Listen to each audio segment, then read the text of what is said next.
नमस्कार मित्रांनो, मी गहिनीनाथ सरवडे आपलं शेती माहिती या यूट्यूब चॅनलवर स्वागत करतो.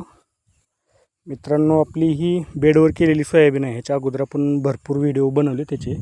आता लय दिवस झालं मी व्हिडिओ तर काय नाही बनवला, कारण पाऊसच एवढा होता की बस आपलं मनच उठून गेलं होतं. आता सध्या तुम्हाला कंडिशन दिसत असेल. आता पाणी वगैरे पूर्ण आटून गेले. आता ह्याच्यामध्ये शॉर्ट काय झाला आहे तर शेंगा पूर्ण वाळून गेल्या. आता म्हणजे वाळून वर एकदम असं काळं भोर एकदम हे चढले त्याच्यावर. आणि पाला हिरवागार राहिला आहे. आता ही सध्याची अडचण म्हणलं तर जास्त प्रमाणात इकडं हीच आहे. काही जणांचे एकदम पूर्णच असं हे होऊन गेले, काळं भोर पडून गेले. तरी पण त्याच्यामध्ये सोयाबीन जरा बरे दिसायलेत अजून तर. आणि काही ठिकाणी आहे ना, हे असं होऊन चालले, हे कुजून गेल्यासारखं. हे लागण पण बरी वाटायली, पण जिथं पाणी थांबलं होतं ना खालच्या साईडनं, तिथलं सोयाबीन पूर्ण गेलेलं आहे. आता हे आपलं जर आता बेड पद्धत होतं त्याच्यामुळं जरा जास्ती नुकसान नाही झालं. पण त्याच्यात हा प्रश्न मंत्र नक्की आहे.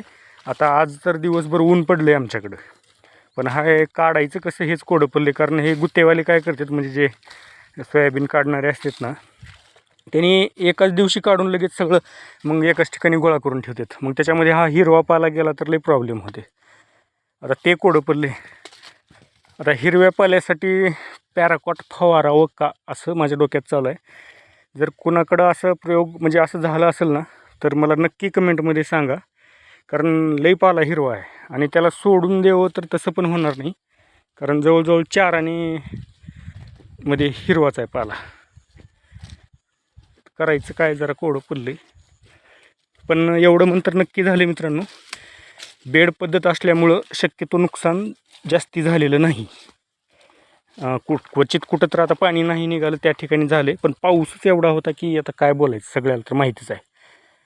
आणि हा पावसाळा मी तर कधी बघितला नव्हता बरं का एवढा पाऊस. शेतकरी हा पावसाळाच विसरणार नाही, अशी कंडिशन झाली.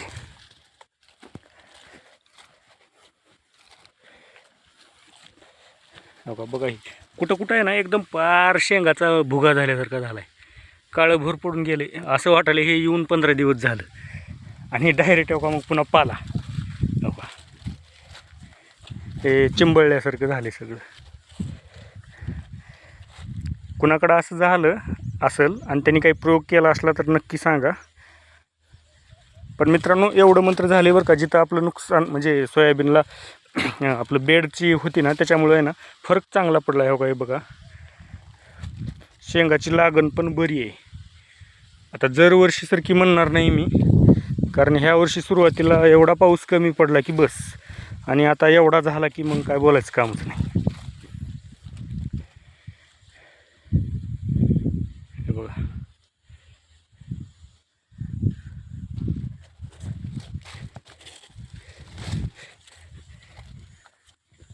आमच्याकडं काढणीचा भाव चालू आहे 5,500 रुपये प्रति बॅग. आमच्याकडे दरवर्षी अशीच बोंब असते, भयानक भाव असते. तुमच्याकडं काय भाव चालू आहे ते पण नक्की टाका मित्रांनो. आणि तेवढं पाल्याबद्दलची मला माहिती सांगा अवश्य. ठीक आहे, धन्यवाद.